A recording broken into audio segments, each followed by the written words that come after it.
ইলিশ মাছ। ইলিশ মাছ খেতে আমরা বাঙালি না কে না পছন্দ করি। তো অনেকে কাঁটার ভয়ে খেতে চায় না, কিন্তু আমি কিন্তু খুব ভালো খাই ইলিশ মাছ। তো ইলিশ মাছটা প্রথমে নুন হলুদ দিয়ে আমি আর একটু সরষের তেল দিয়ে আমি মাখিয়ে রেখে দিয়েছিলাম।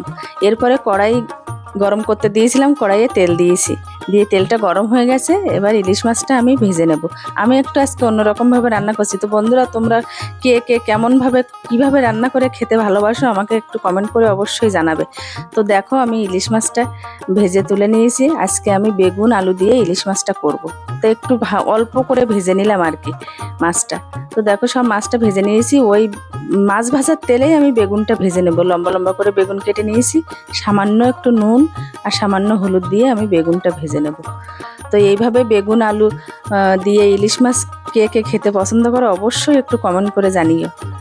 আর ভিডিওটা ভালো লাগলে অবশ্যই একটা লাইক করো। তো আমি মাছ ভাজা করে তুলে রেখেছিলাম, তার উপরে আমি বেগুনটাও তুলে রেখেছি ভেজে। এরপরে কড়াইয়ে আবার সামান্য তেল দিয়ে একবারে আমি বসিয়ে দেবো। তো একটু কালো জিরে দিয়ে দিলাম, আর এবার ওখানে দেব একটু কাঁচা লঙ্কা। তো এবার কাঁচা লঙ্কাটা দিয়ে আমি কিছুক্ষণ ভেজে নেব। কালো জিরে আর কাঁচা লঙ্কাটা ভেজে নেব, নিয়ে আমি আলুটা দিয়ে দেবো। যেহেতু আমি আলুটা আলাদা করে ভাজিনি, একবারেই দিয়ে দিলাম, মানে ফোড়নের সাথে একবারেই দিয়ে দিলাম। তো এবার দিলাম লবণ আর হলুদ, আর দিলাম লঙ্কার গুঁড়ো, আর একটু দিলাম জিরে আর ধনে গুঁড়ো করে রেখেছিলাম সেটা দিয়ে সামান্য একটু জল দিলাম, দিয়ে একটু ঢাকা দিয়ে রাখবো।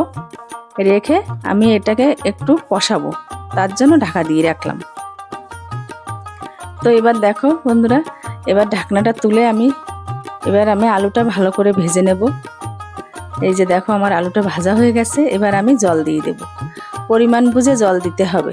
যেমন মাছ, অল্প মাছ হলে অল্প জল, আর আমার মাছটা একটু মাছের পরিমাণটা বেশি আছে, সেই জন্য আমি একটু জল দিয়েছি, কারণ আমরা অনেকেই খাবো, বাড়ির সবাই মিলে খাবো, সেই জন্য। তো এইবার ফুটে গেছে, দেখো আলুটা আমার ফুটে গেছে, ঝোল ফুটে গেছে। এরপরে আমি বেগুন ভাজা আর মাছটা একবারেই দিয়ে দিলাম, দিয়ে আমি এবার কিছুক্ষণ ঢাকা দিয়ে রাখবো। আবার একটু ফুটে যাওয়ার অপেক্ষা করব।